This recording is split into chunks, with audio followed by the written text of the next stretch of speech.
হযরত আলী বলেন আমি উঠলাম আর সাথে সাথেই মসজিদে নববীর বাস্তব আজান আমার কানে চলে আসলো, ফজরের আজান। হযরত আলী বলেন আমি সুন্দর করে ওযু করে মসজিদের দিকে রওনা করলাম। মসজিদে যাওয়ার পরে হযরত খলিফাতুল মুসলিমিন ওমর রাদিয়াল্লাহু তাআলা আনহু তিনি ইমামতির জায়নামাজে দাঁড়িয়ে গেছেন। আমরা হলাম মুক্তাদি, ইক্তেদা শুরু করলাম। এক পর্যায়ে নামাজ শেষ হইয়া যাওয়ার পরে সাইয়্যিদুনা ওমর নবীজির মতো করে তিনি আমাদের দিকে মুখ ফিরাইয়া বসলেন এবং তাসবিহ তাহলিল শুরু করলেন। ঠিক স্বপ্নযোগে যেমনটা দেখেছিলাম অমনি দেখি মসজিদের দরজার সামনে একজন বৃদ্ধা মহিলার আগমন। হাতের ভিতরে একটা খেজুরের ঝুড়ি, উনি ঝুড়িটা আনলেন আর ওই সেম বক্তব্যটাই দিলেন যেটা স্বপ্নে দেখছিলাম। সাইয়েদনা ওমর একজন সাহাবীকে বললেন যাও খেজুরের ঝুড়িটা নিয়ে আসো। তিনি তো দান করেন নাই, তিনি হাদিয়া এনেছেন।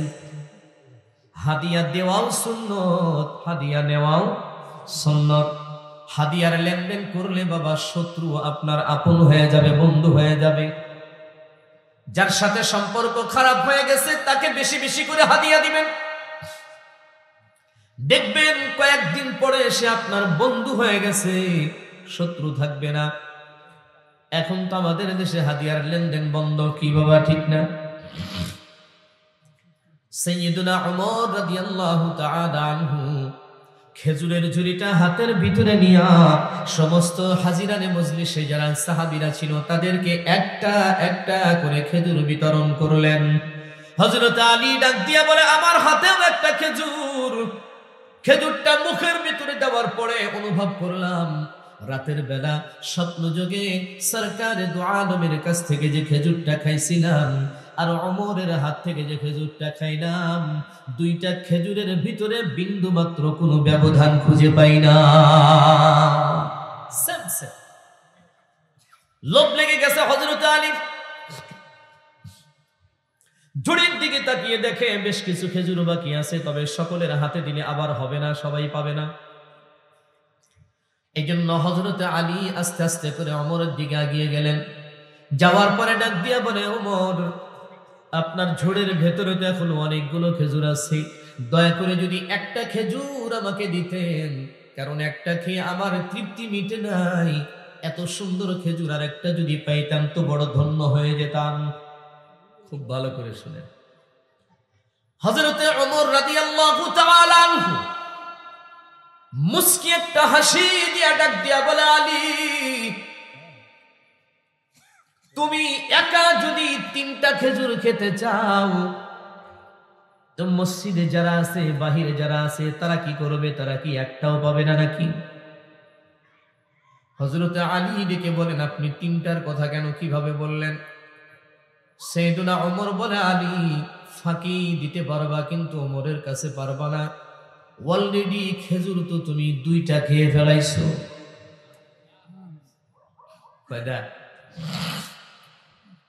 অলরেডি খেজুর তুমি 2টা খেয়ে ফেলছো, আবার আর একটার জন্য হাত পেতেছো, কিভাবে সম্ভব তোমাকে দিতে পারি বলো? হযরত আলী বলেন আপনি সমস্ত সাহাবীদের সামনে, এরা তো সবাই সাক্ষী, ওদেরকে যেমন একটা দিয়েছেন আমারও তো একটাই দিলেন, কবে কখন 2টা দিলেন? হযরত ওমর বলেন আমি না হয় নাইবা দিলাম, কিন্তু সত্য করে বলো রাতের বেলা মদিনার কামলিওয়ালা নবীর হাত থেকে তুমি কি খেজুর একটা খাও নাই? আল্লাহু আকবার বলেন, আল্লাহু আকবার। হযরত ওমর কি আলীর ঘরে ছিল? কথা বলেন বাবা, ছিল? বা স্বপ্নে শামিল ছিল? ছিল না। হযরত আলী চিন্তা করলেন আরে কোন ফ্যাসাদে পড়লাম, তো আশ্চর্য বিষয়, স্বপ্নে রাসূলের হাত থেকে একটা খেজুর না হয় মসজিদে নববীর ঝুড়িতে খাইলাম, এই খবরটাও কি তার কাছে থাকা লাগবে? এটা না থাকলেই তার একটা খেজুর ভেঙে পারতাম, তাহলে 3টা হয়ে যেত। এটাকে বলে আধ্যাত্মিক জগতের এক সম্রাট, যে স্বপ্নের খবর পর্যন্ত রাখে। আল্লাহু আকবার। কার কাছ থেকে পাইছেন? নবী মুহাম্মদুর রাসূলুল্লাহ সাল্লাল্লাহু আলাইহি ওয়াসাল্লামের কাছ থেকে পেয়েছেন। আল্লাহু আকবার। এইজন্য নবী আলাইহিস সালাম সাহাবায়ে কিরামদেরকে বলতেন যে বিশেষ করে তোমরা তোমাদের জীবনে চারটা চরিত্রকে আঁকড়ে ধরবা। কয়টা বাবা, কয়টা? মূল আলোচনা শুরু হয়ে যাবে ইনশাআল্লাহ অল্প সময়ের ভিতরে। তোমরা চারটে চরিত্রকে আমার আঁকড়ে ধরবা। এই চার চরিত্রের উপরে তোমরা যদি চলতে পারো, ইস্তেকামত থাকতে পারো, যদি অটল থাকতে পারো, তাহলে আমি নবী ঘোষণা দিলাম পৃথিবীর যেখানে তোমরা যাবে মাথা উঁচু করে থাকবে, কেউ তোমাদেরকে লাঞ্ছিত বঞ্চিত করতে পারবে না, গায়ে হাত উঠাবে না, চোখ রাগাবে না, তোমাদেরকে অধিকার থেকে বঞ্চিত করবে না, হেউ প্রতিপন্ন করবে না, তোমাদেরকে দেশান্তরিত করতে পারবে না, বরং যে কোনো জাতি তোমাদেরকে মাথায় করে রাখবে, মাথায় করে রাখবে।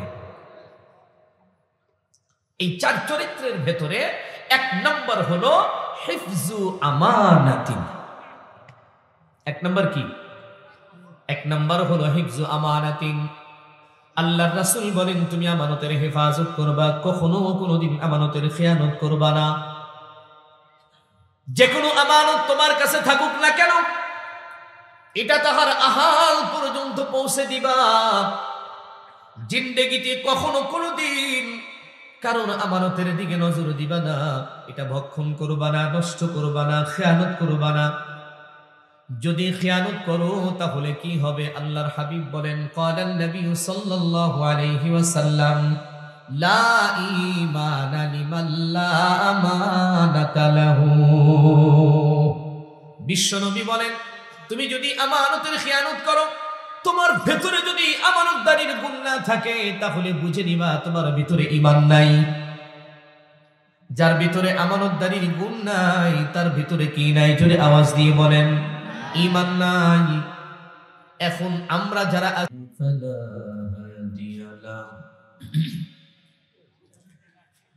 ونشهد أن لا إله إلا الله وحده لا شريك له لا شريك له ولا نظير له ولا وزير له ولا سميع له ولا بشير له ولا جد له ولا ند له ولا أصل له ولا نسل له ولا مثال له ولا مثيل له ونشهد أن سيدنا ونبينا وحبيبنا وحبيب ربنا وطبيبنا وطبيب قلوبنا وسندنا وأولانا ومولانا محمدا عبده ورسوله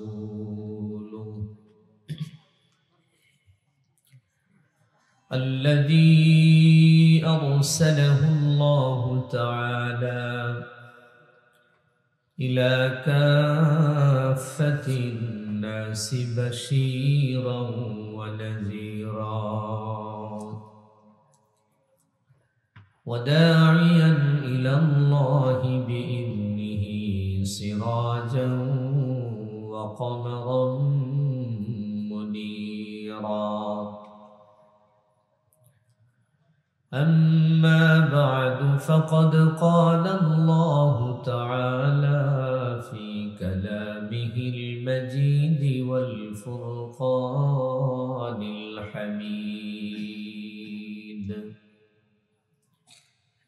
أعوذ بالله من الشيطان الرجيم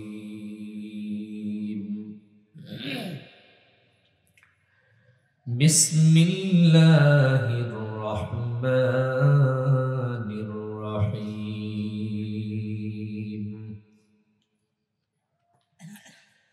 إن الله يأمركم أن تؤدوا الأمانات إلى أهلها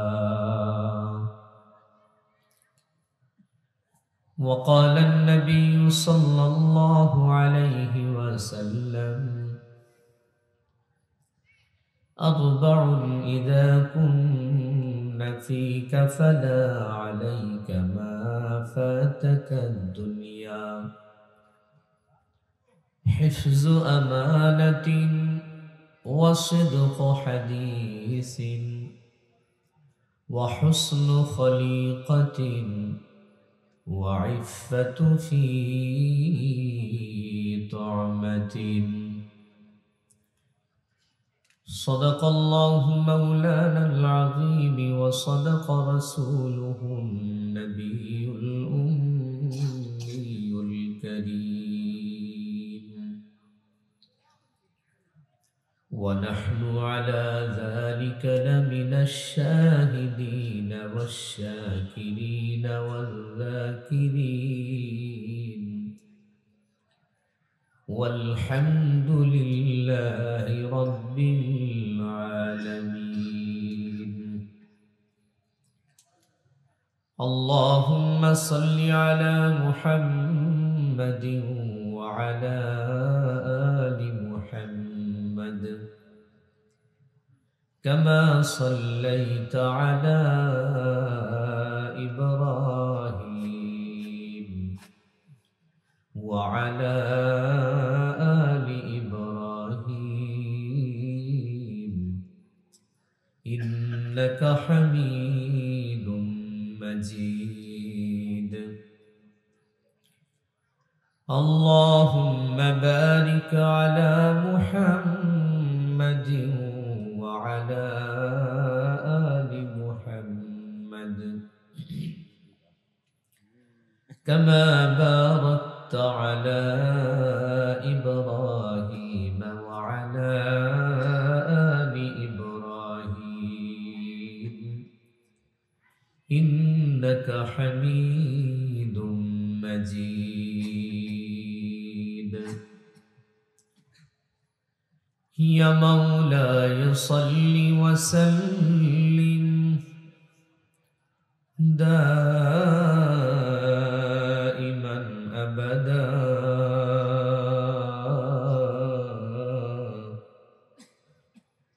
على حبيبك خير الخلق كلهم بلغ العلا بكماله كشف الدجى بجماله حصلت جميع خصاله صلوا عليه وآله حضرت بوذر غفاری خادم خیر البشر جس نے ساری زندگی میں نہ بنایا اپنا گھر بلغ العلا بکمالہ کشف الدجى بجمالہ حصلت جميع خصاله صلوا عليه وآله سبحانك لا علم لنا إلا ما علمتنا إنك أنت العليم الحكيم سبحان ربك رب العزة عما يصفون وسلام على المرسلين والحمد لله رب العالمين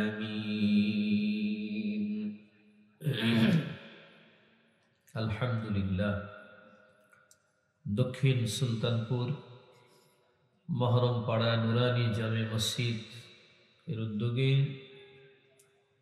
নবম বার্ষিক তাফসীরুল কুরআন মাহফিলের সদরে আঞ্জুমান সুযোগ্য সম্মানিত জনাব সভাপতি,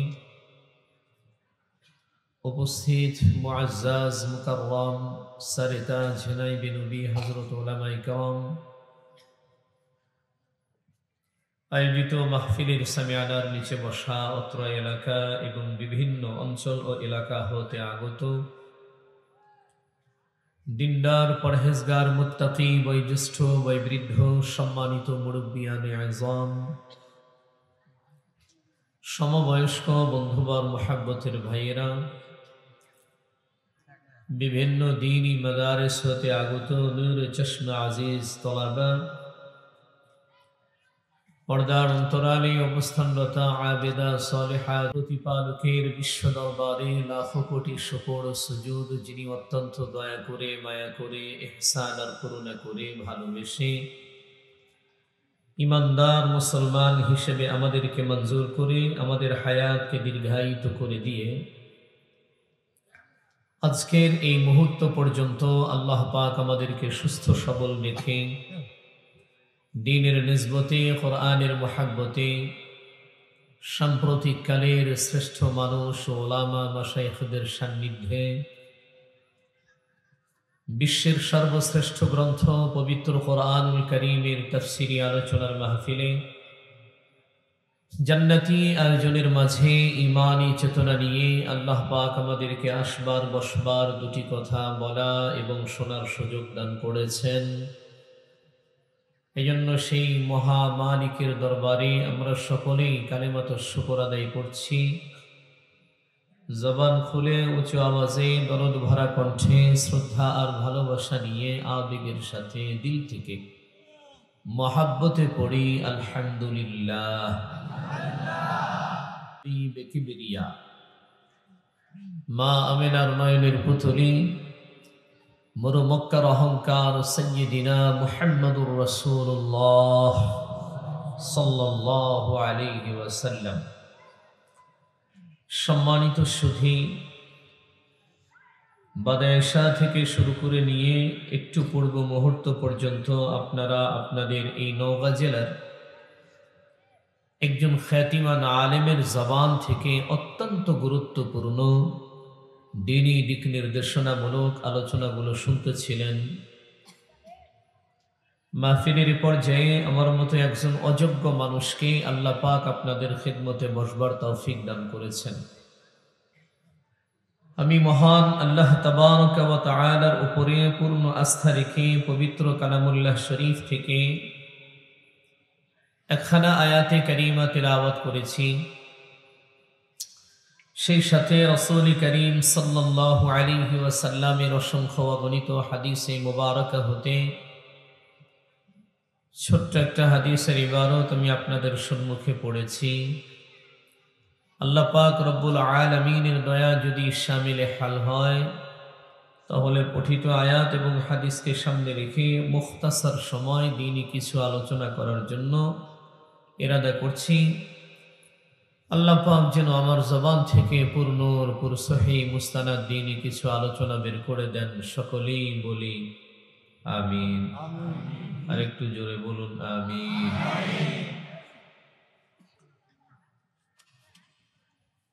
সম্মানিত উপস্থিতি, আমরা আজকে যারা এই সুলতানপুরের মাঠে উপস্থিত হয়েছি, আমরা সহকারে এই গোটা বাংলাদেশে যত মানুষ আছে সেই মানুষগুলো যদি সাবালক সাবালিকা হয় এবং মস্তিষ্কের ভারসাম্যহীন না হয়, সুস্থ মস্তিষ্কের মানুষ হয়, তাহলে আমি মনে করি, আমি বলবো যে এই প্রতিটা মানুষের ভেতরে একটা কমন চাহিদা আছে, একটা টার্গেট আছে। এটা সবারই আছে, আমারও আছে, আপনাদেরও আছে। সেই কমন চাহিদাটা কি? চাহিদাটা হলো এই যে আমরা যে যেখানে যে অবস্থায় আছি, যে যা করছি, আমাদের প্রত্যেকের ভেতরে চিন্তা হলো আমরা এই জায়গা থেকে আরো অনেক উন্নত জায়গায় যাব। এটা আমাদের একটা টার্গেট। চলে যাচ্ছে। জি ঠিক আছে, রেস্টে। মোট কথা আমরা চাই যে আমরা যেখানে আছি, যা করছি, এটা আমার কাছে অনেক ছোট মনে হয়, নিম্নমানের মনে হয়। এজন্য চাই যে আমি আরো অনেক উপরে উঠব, তাই না? এটা আমাদের সকলের চাহিদা। এক কথায় আমরা প্রতিটা মানুষ আমাদের জীবনে অনেক উন্নতি সাধন করতে চাই। চিরজীবন কেউ গরিব থাকতে চায় না, চিরজীবন কেউ ছোট ব্যবসা নিয়ে থাকতে চায় না, ছোট্ট চাকরি নিয়েও সারা জীবন কেউ কাটাইতে চায় না। প্রতিটা মানুষ তার জীবনে উন্নতির চরম শিখরে পৌঁছতে চায়। যার কারণে আমরা আজকে পৃথিবীর মানুষগুলো দেখবেন, আমরা শুধু সম্পদের পেছনে, অর্থের পেছনে, টাকার পেছনে, বাড়ি গাড়ির পেছনে, সুন্দর নারীর পেছনে আমরা দৌড়াই। কারণ আমরা মনে করি যে পৃথিবীতে ওই মানুষটা সবচেয়ে বেশি সুখী যে মানুষটার কাছে টাকা বেশি আছে।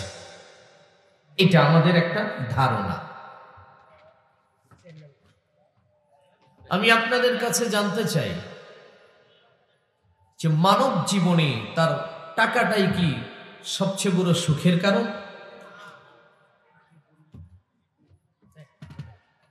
আমি তো মনে করি যে যার জীবনে যত সম্পদ অর্জিত হয়েছে, যত টাকা উপার্জন সে করেছে, সে তত বেশি টেনশন ফিল করতেছে, তত বেশি সে মুসিবতে আছে। কি ঠিক না? যার টাকা নেই তার এত মুসিবত নেই।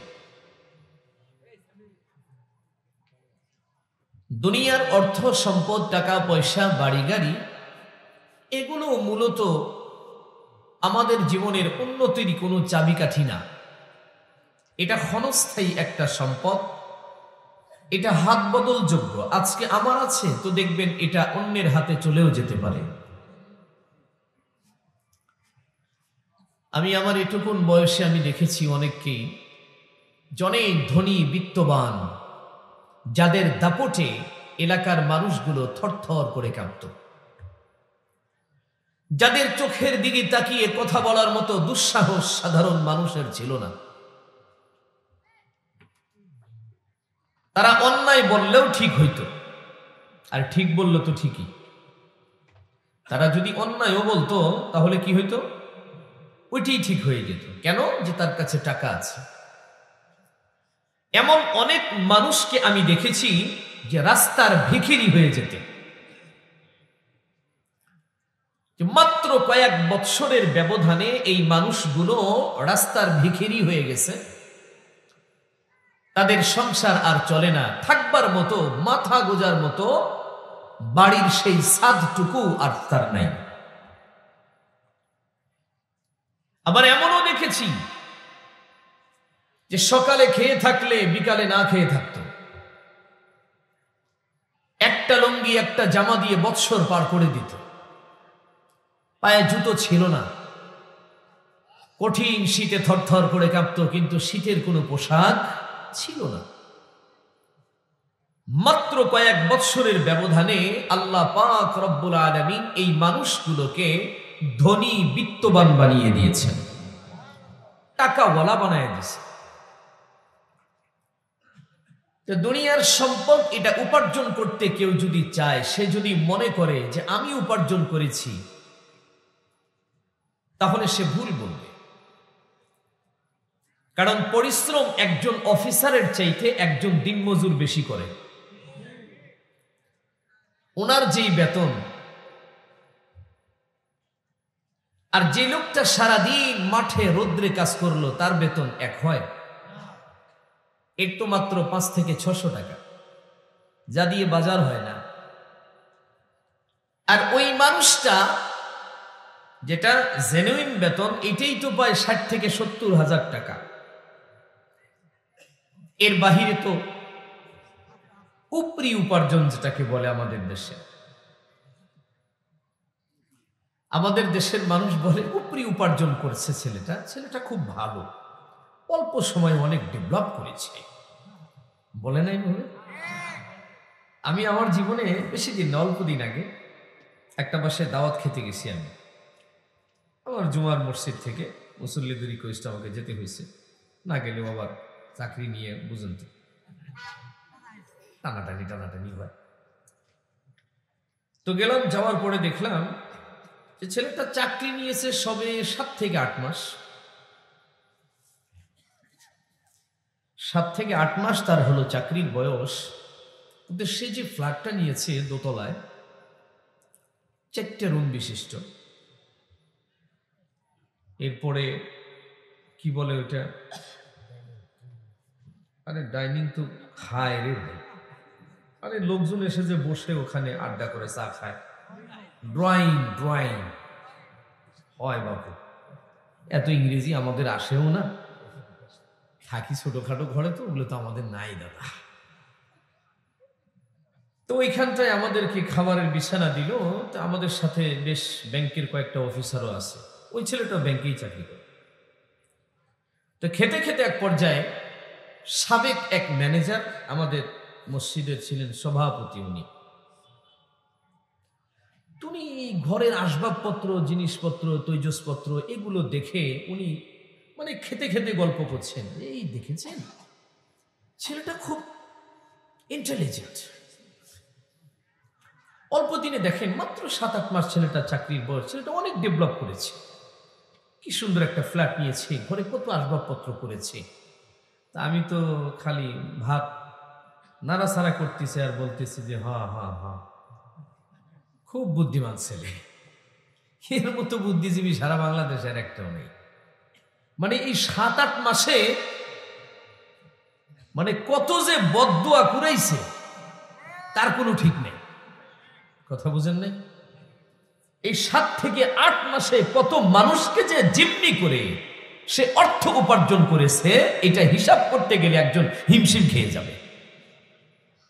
আর উনি কিনা বসে বসে প্রশংসায় লিপ্ত হয়ে যাচ্ছেন, তার মানে ওনার মন মেজাজটাও ওই রকম। উনি যখন অফিসার ছিলেন তখন উনিও, কথা বুঝেন নাই? কি বুঝেন নাই আমার কথা? যার কারণে ওনার উন্নতিটা ওনার চোখে পড়ছে, কারণ উনি জানে কিভাবে উন্নতি করতে হয়,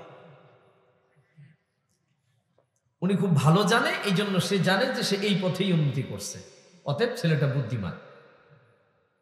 যে এই বুদ্ধিমানের আখেরাতে কোনো দাম আছে? আরো জোরে বলুন, আছে? তার চেয়ে তো ওই মানুষটা ভালো যে মানুষটা সারাদিন মাঠে ঘাটে কাজ করে 4-500 পেয়েছে, স্বল্প বাজার করেছে, অল্প খরচ করে বাসায় গেছে, মাছ মাংস কেনার সুযোগ হয় নাই, দুধ ডিম কেনার সুযোগ হয় নাই, সবজি ভাত ভর্তা ভাত আরামে খেয়ে দেখবেন বালিশ নাই, হাতটা বাঁকা করে মাথার নিচে দিয়ে ওর নাকের আওয়াজে 3 ঘর দূরে পর্যন্ত থাকা যায় না, বুঝেন নাই? মনে হয় যেন হেরো চলতেছে ওই বাড়ির ভিতরে, সে কি আওয়াজ, আশপাশে কত আওয়াজ, কিন্তু তার ঘুম ভাঙে না, সুবহানাল্লাহ বলে। কিন্তু একজন ওই যে বিত্তবান কোটিপতিকে জিজ্ঞাসা করে দেখবেন, ভাই কেমন আছেন? হুজুর এই কথা জিজ্ঞেস করেন না, বলেন যে কিরকম আছেন, মানে আপনি কোন রকমের আছেন, কেমন আছেন আর বললেন না কেন? বলে আজকে 3 দিন যাবত আমার বাসার ওয়াশরুমের সাথে আমার দেখা সাক্ষাৎ নাই, মানে ওখানে যাওয়ার দরকারই হয় না, এরপরে খেতেও পারি না। মহান আল্লাহ পাক আমাকে ভালোবেসে বরকতময় একটা রোগ দান করেছে, যার নাম হলো ডায়াবেটিস আলাইহিস সালাম। কথা বুঝলেন না?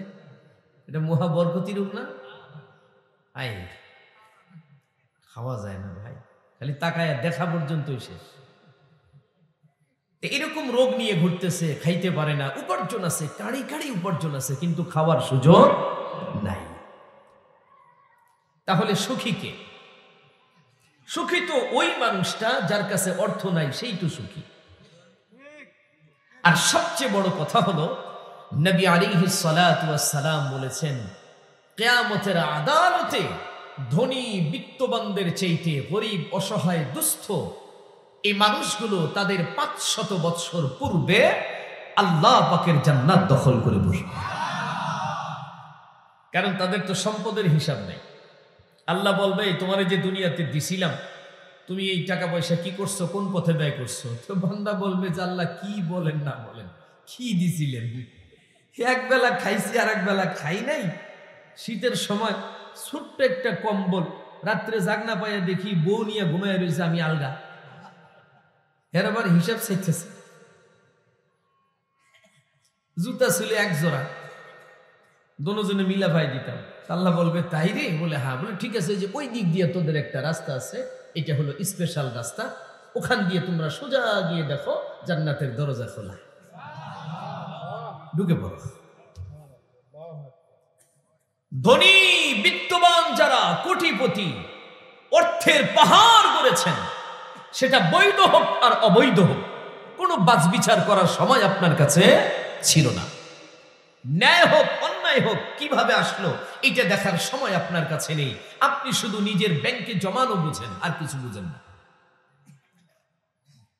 প্রতিটা কড়ি কড়ি করে, পাই পাই করে হিসাব আল্লাহ পাকের দরবারে না মিলানো পর্যন্ত কদম ওখান থেকে হালাইতে পারবেন না।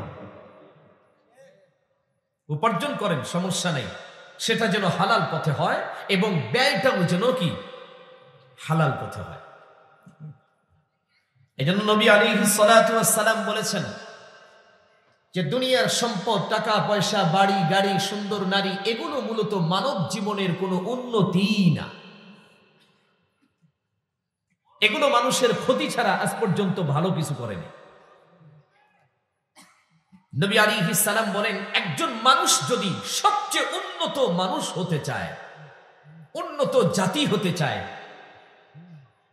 তাহলে তাকে চরিত্রের পরিবর্তন করতে হবে। একজন মানুষের সবচেয়ে বড় উন্নতি হলো তার চারিত্রিক উন্নতি। আলহামদুলিল্লাহ বলেন। এই শিক্ষা নবী আলাইহিস সালাম আমাদেরকে দিয়েছেন, সাহাবায়ে কেরামদেরকে দিয়েছেন। এজন্য নবী আলাইহিস সালাম সাহাবায়ে কেরামদেরকে চরিত্রের শিক্ষা দিতেন। কারণ বুইস্তু মুআল্লিমান, আল্লাহ পাক নবীজিকে চরিত্রের শিক্ষক বানিয়েই পৃথিবীর জমিনে পাঠিয়েছে।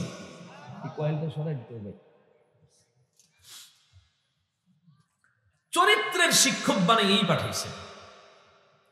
যার কারণে যে সমস্ত সাহাবীরা নবীজির হাতে হাত দিয়ে কালিমা পড়ছে, মুসলমান হয়ে গেছে, ঈমান আনয়ন করছে, ইসলামের সুশীতল ছায়াতলে আশ্রয় গ্রহণ করেছে, নিজেদের ভেতর থেকে কুফরকে জ্বালায়া দিয়া তাদের এই সিনার ভিতরে কালিমার নূর, নূরের আলো জ্বালাইছে, এই মানুষগুলোর জীবন ইতিহাস যদি আপনারা পড়েন, অনেক সাহাবী তো এমন আছে যে যাদের জীবন ইতিহাস পড়লে নিজেদের শরীরের লোম দাঁড়ায়া যায়।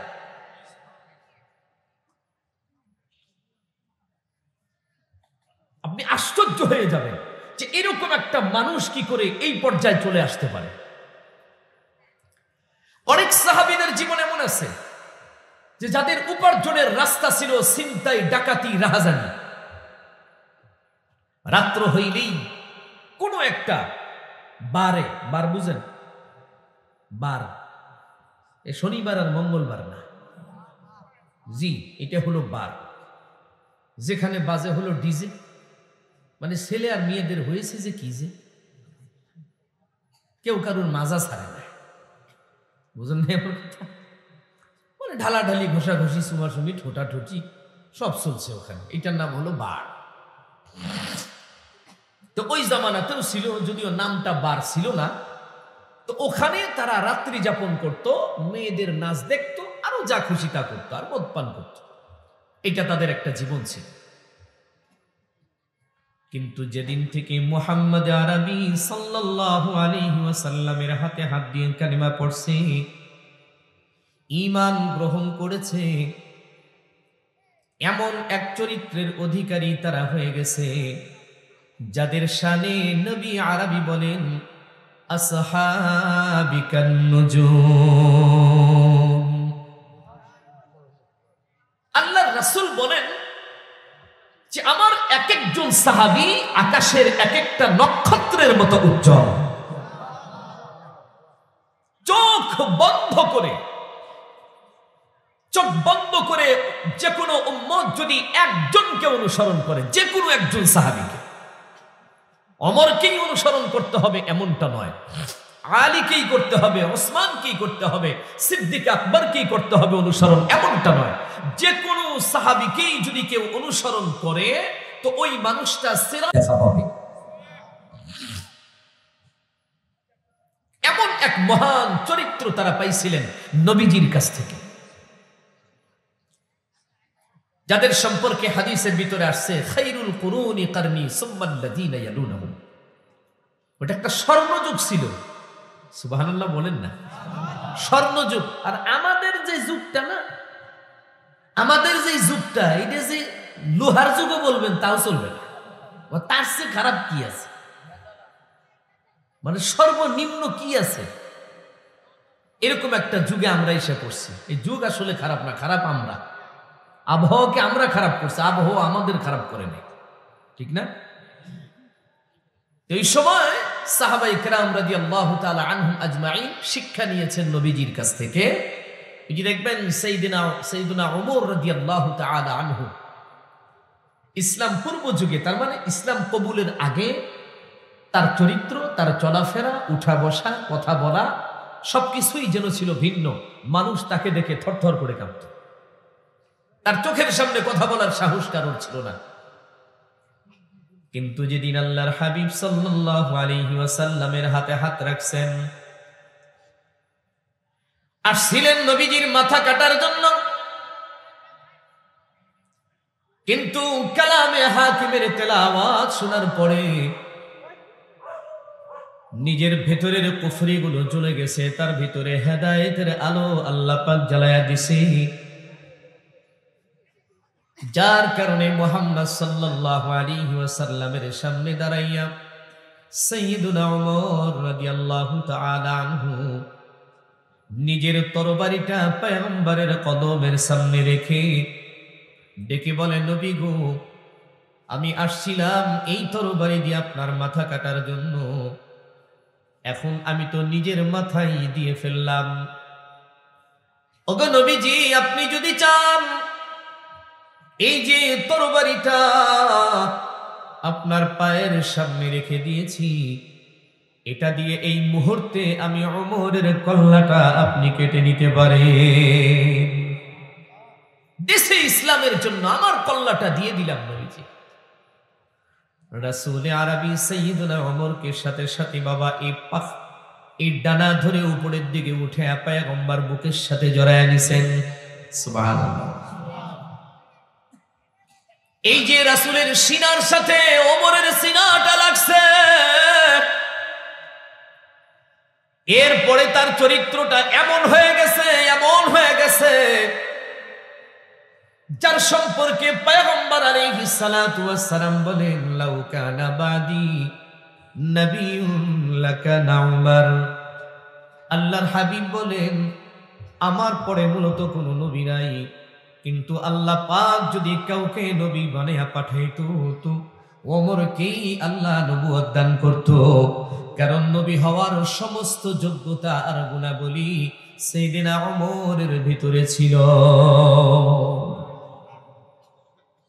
শুধু কি তাই ভাই, উনি এমন এক মানুষ ছিলেন যার দিলের চোখ খোলা ছিল,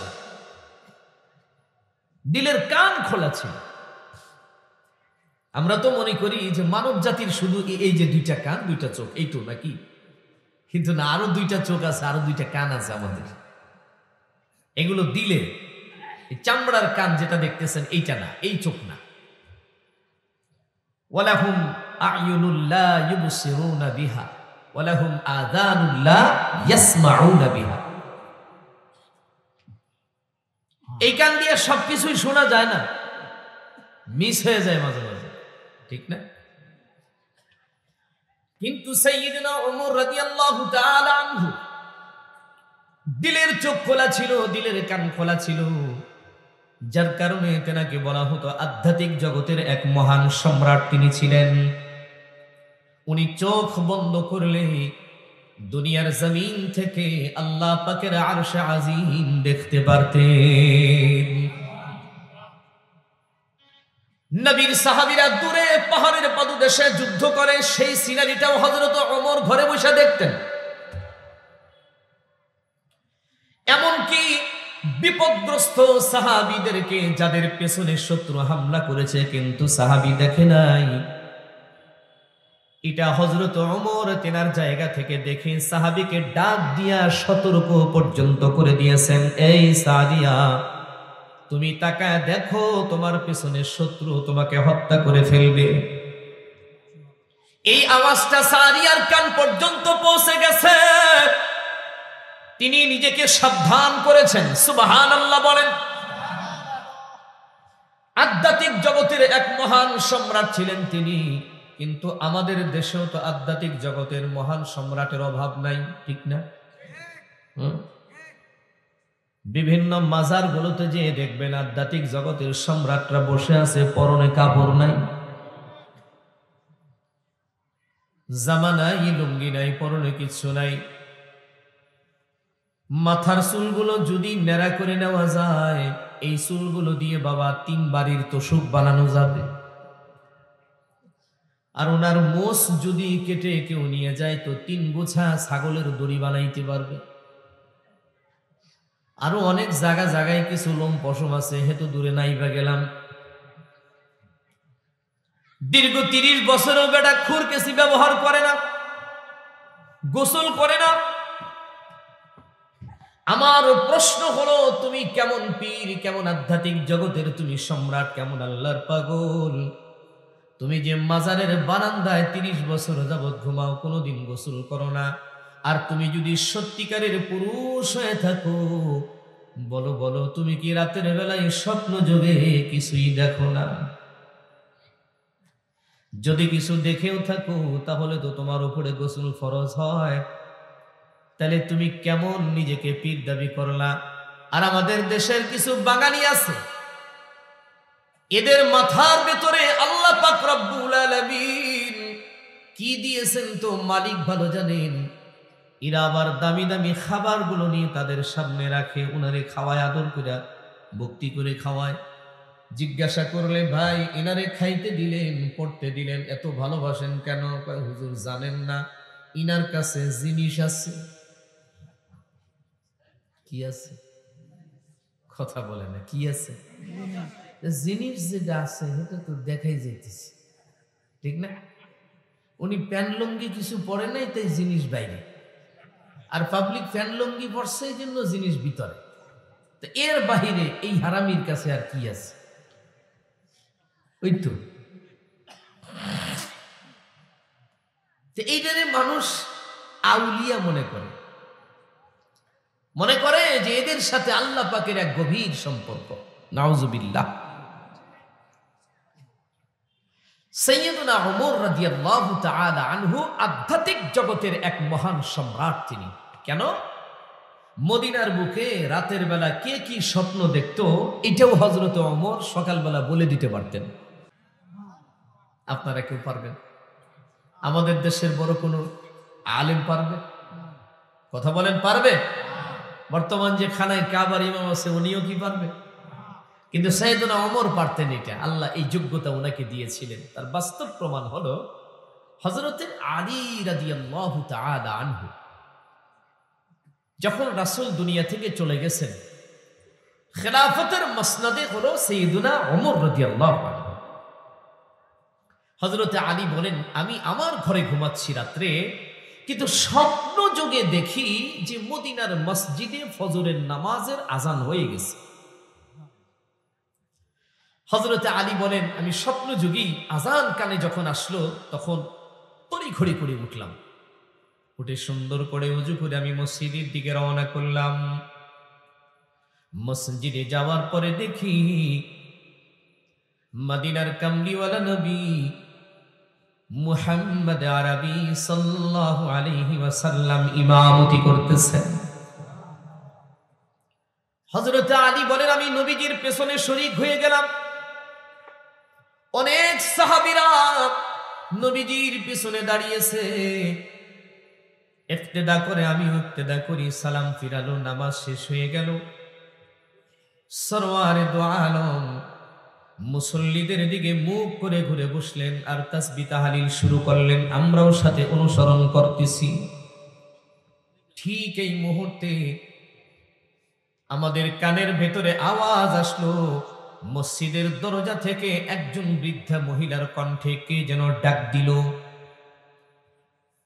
একজন সাহাবীকে উদ্দেশ্য করে বললেন, যাও মসজিদের গেটে চলে যাও, দেখো কে ডাকে।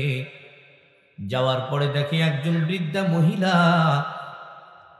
ওই সাহাবীর হাতে একটা খেজুরের ঝুড়ি উঠায় দিয়ে বলতেছে, বাবা শোনো, আমি একটা নতুন খেজুর বাগান করেছি, অনেকগুলো খেজুর গাছ, সেখানে আল্লাহ পাক খেজুর দিয়েছে, আবার খেজুরগুলো পেকেও গেছে, কিন্তু আমি একটা খেজুরও এখনো পর্যন্ত নিজে ভক্ষণ করি নাই, অন্য কাউকে খেতে দেই নাই, এমনকি আমার সন্তানদেরকেও খাওয়াই নাই।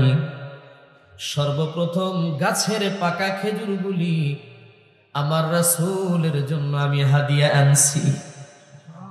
জোরে বলেন না সুবহানাল্লাহ। বোঝা গেল ওই জামানার মানুষ গাছে নতুন ফল পাকলে তারা আগে আল্লাহওয়ালারে খাওয়াইতো। নবী ছিল, তারা নবীরে খাওয়াইছে, নবী চলে গেছে, সাহাবীদের খাওয়াইছে।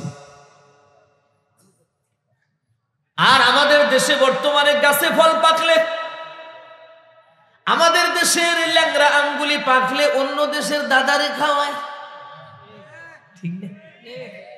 ওমা, এদেশে কি পীর আউলিয়া নাই রে? এদেশে আলেম ওলামা নাই? যাদের খাওয়াইলে বাংলার মাটি উর্বর হবে, ঠিক না? তাদের না খাওয়ায়। আর ট্রাক ভাড়া করে কেউ যদি এখন ফল নিয়ে আরেকজনকে খাওয়ায়, ও দাদা, এদেশের উন্নতি কিভাবে হবে? আগে দেখছি, একটা সময় দেখেছি, এই যে মুরব্বী আমলে দেখছি। আসসালামু আলাইকুম, আপনি ভালো আছেন? কোন সময় আছেন?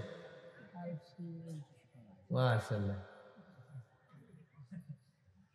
মুরব্বী আমলে দেখছে, জিজ্ঞেস করে দেখেন, নতুন ধান কাটলে আগে পায়েস রান্না করে মানুষ মসজিদে খাওয়াইতো। কথা বলেন?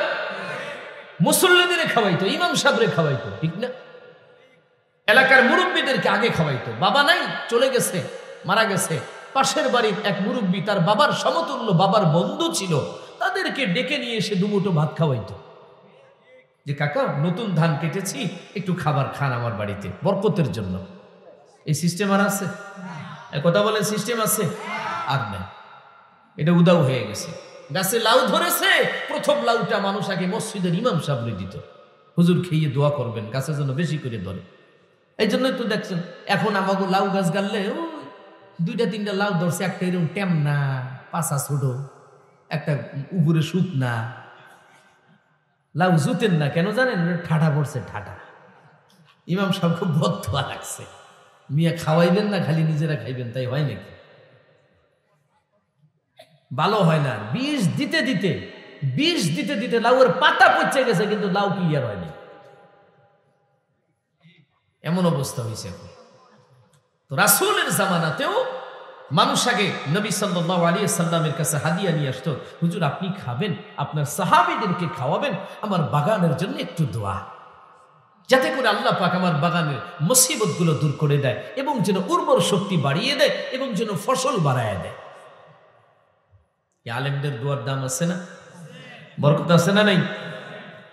মুসলমান ভাইরা আমার, হযরত আলী রাদিয়াল্লাহু তাআলা আনহু বর্ণনা করেন, ওই সাহাবী খেজুরের ঝুড়িটা নিয়ে নবী মুহাম্মদ আরবি সাল্লাল্লাহু আলাইহি ওয়াসাল্লামের হাতে যখন সুপর্দ করলেন, আল্লাহর হাবিব নিজে জিম্মাদারি নিয়ে একটা একটা করে খেজুর সমস্ত সাহাবীদের হাতে বন্টন করলেন।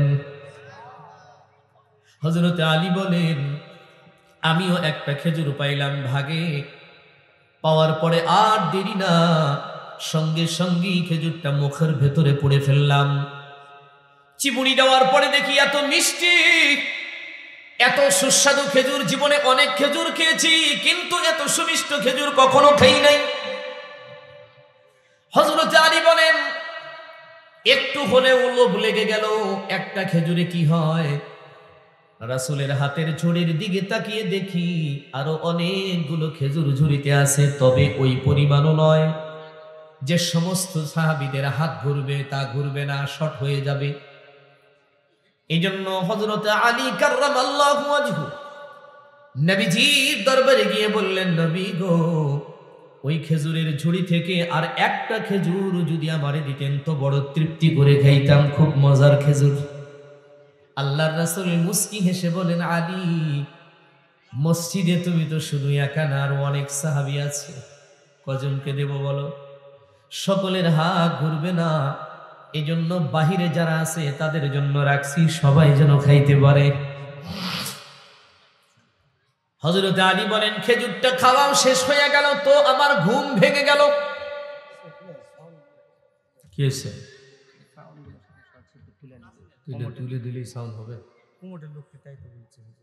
কমিটির লোকই মাইকের কি বোঝে, ওটা বুঝবেন আপনি।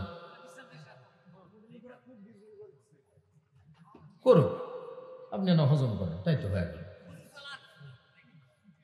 সালামও সালাই কই সালাম, তাতে মনে হয় রেলগাড়ি নিয়ে আইছি।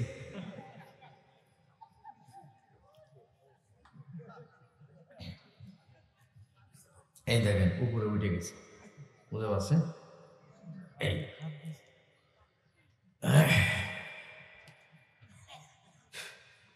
হযরত আলী বলেন যে আমার ঘুম ভেঙে গেল, কিন্তু আশ্চর্য বিষয় হলো ঘুম ভাঙ্গার পরে দেখা যাচ্ছে সাইয়্যিদুনা আলী বলেন যে রাসূলের দেওয়া স্বপ্ন যোগে ওই খেজুর যে খেয়েছিলাম, ওই খেজুরের দানাটা মুখের ভেতরে আছে। এটা আবার গল্প মনে করলেন না তো? সাটু হুজুর এটা কি বললেন? স্বপ্নে খাইলে কখনো খাওয়া হয়? সারা বাংলাদেশের স্বপ্ন যারা দেখে, আমরা যারা দেখি, সব স্বপ্নই সত্য হয় না।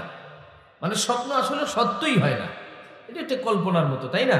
কিন্তু একটা স্বপ্ন বাংলাদেশে আছে, এটা চরম সত্য। বলবো বলবো আমাদের ঘরে ফ্যামিলিতে দেখবেন এই যে মাদ্রাসায় কতগুলো পিচ্ছি পিচ্ছি বাচ্চা আছে, ছোট ছোট, যাদের মায়ের কোলে থাকার কথা, মায়ের বুকে ঘুমানোর কথা। এই যেমন এই যে ভাইয়ের কোলে একটা ঘুমাইছে। এরকম বাচ্চাগুলো সকালবেলা ঘুম থেকে উঠার পরে দেখে যে ওই যেখানে শুইছিল ওখানে তোষক ভিজা, তাই না?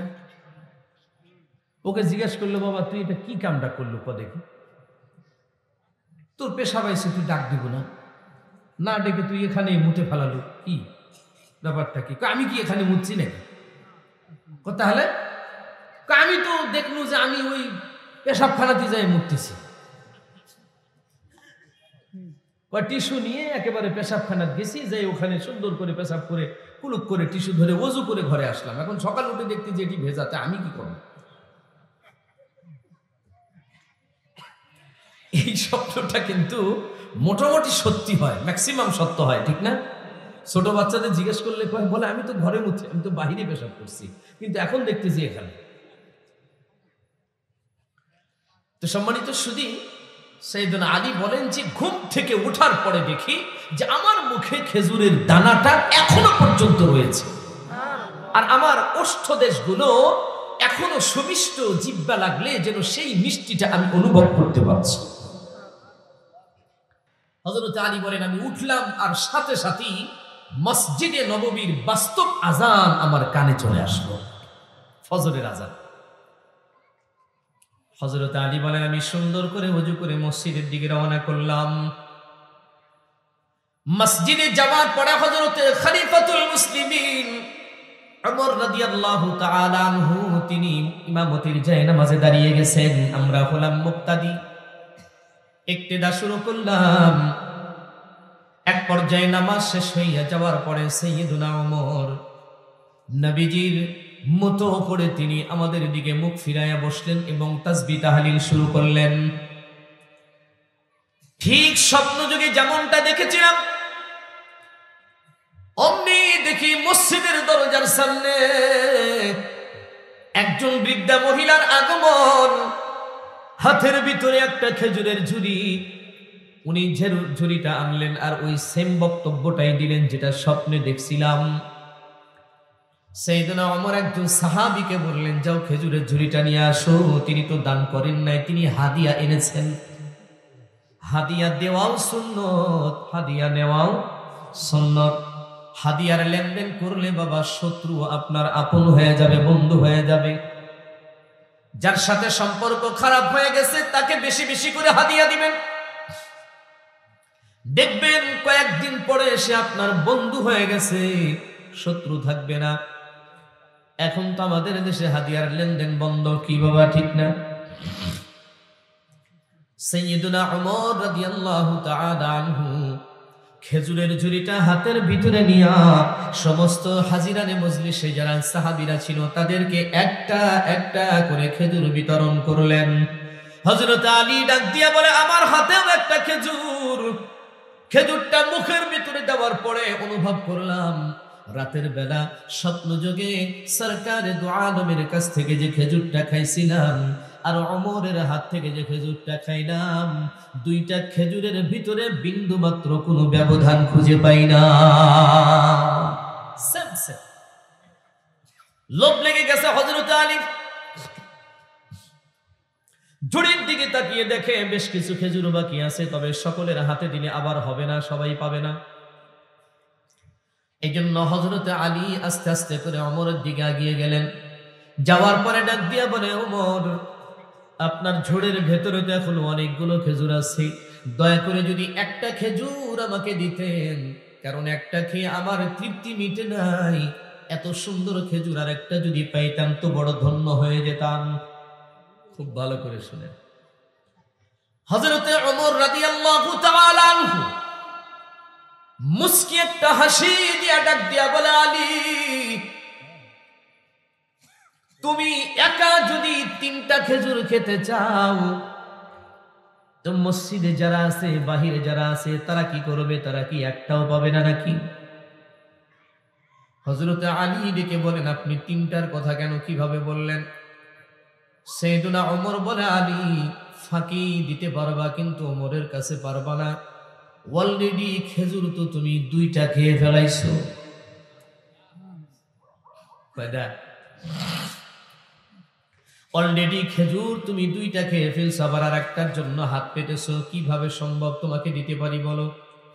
হযরত আলী বলেন, আপনি সমস্ত সাহাবীদের সামনে, এরা তো সবাই সাক্ষী, ওদেরকে যেমন একটা দিয়েছেন আমারও তো একটাই দিলেন, কবে কখন 2টা দিলেন? হযরত ওমর বলেন, আমি না হয় নাইবা দিলাম, কিন্তু সত্য করে বলো, রাতের বেলা মদিনার কামলিওয়ালা নবীর হাত থেকে তুমি কি খেজুর একটা খাও নাই? আল্লাহু আকবার বলেন, আল্লাহু আকবার। হযরত ওমর কি আলীর ঘরে ছিল? কথা বলেন বাবা, ছিল? বা স্বপ্নে শামিল ছিল? ছিল না।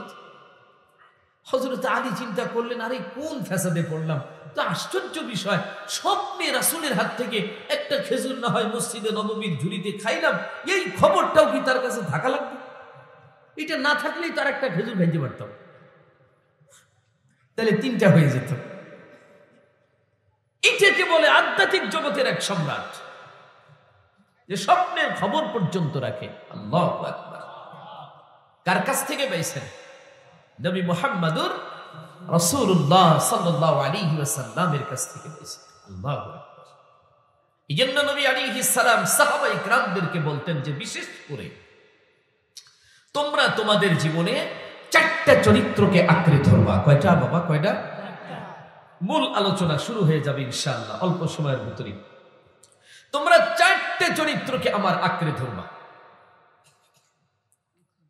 এই 4 চরিত্রের উপরে তোমরা যদি চলতে পারো, ইস্তেকামত থাকতে পারো, যদি অটল থাকতে পারো, তাহলে আমি নবী ঘোষণা দিলাম, পৃথিবীর যেখানে তোমরা যাবে মাথা উঁচু করে থাকবে, কেউ তোমাদেরকে লাঞ্ছিত বঞ্চিত করতে পারবে না, গায়ে হাত উঠাবে না, চোখ রাগাবে না, তোমাদেরকে অধিকার থেকে বঞ্চিত করবে না, হেউ প্রতিপন্ন করবে না, তোমাদেরকে দেশান্তরিত করতে পারবে না, বরং যে কোনো জাতি তোমাদেরকে মাথায় করে রাখবে, মাথায় করে রাখবে। এই 4 চরিত্রের ভেতরে 1 নম্বর হলো হিফজু আমানাতিন। 1 নম্বর কি? এক নাম্বার হলো হিফজু আমানাতিন। আল্লাহর রাসূল বলেন তুমি আমানতের হেফাজত করবা, কখনো কোনোদিন আমানতের খেয়ানত করবা না। যে কোনো আমানত তোমার কাছে থাকুক না কেন, এটা তাহার আহাল পর্যন্ত পৌঁছে দিবা। জিন্দেগিতে কখনো কোনোদিন কারণ আমানতের দিকে নজর দিবা না, এটা ভক্ষণ করবা না, নষ্ট করবা না, খেয়ানত করবা না। যদি খেয়ানত করো তাহলে কি হবে? আল্লাহর হাবিব বলেন ক্বালান নবী সাল্লাল্লাহু আলাইহি ওয়াসাল্লাম লা ঈমানা লিমান লা আমানাতা লাহু। বিশ্বনবী বলেন তুমি যদি আমানতের খেয়ানত করো, তোমার ভেতরে যদি আমানতদারির গুণ না থাকে, তাহলে বুঝে নিবা তোমার ভিতরে ঈমান নাই। যার ভিতরে আমানতদারির গুণ নাই তার ভিতরে কি নাই? জোরে আওয়াজ দিয়ে বলেন ঈমান নাই। এখন আমরা যারা রাখেন দেখবেন সেটা সে খেয়ে ফেলছে, ঠিক কিনা? সময় মতো চাইলে সেটা ফেরত পাবেন না কোনোদিনও। যদিও ফেরত পাবেন টাইমে পাবেন না। আর যদিও দিয়েছেন 10 লাখ, ওটাকে টাকা না পয়সা বানিয়ে বানিয়ে আপনাকে ফেরত দেবে।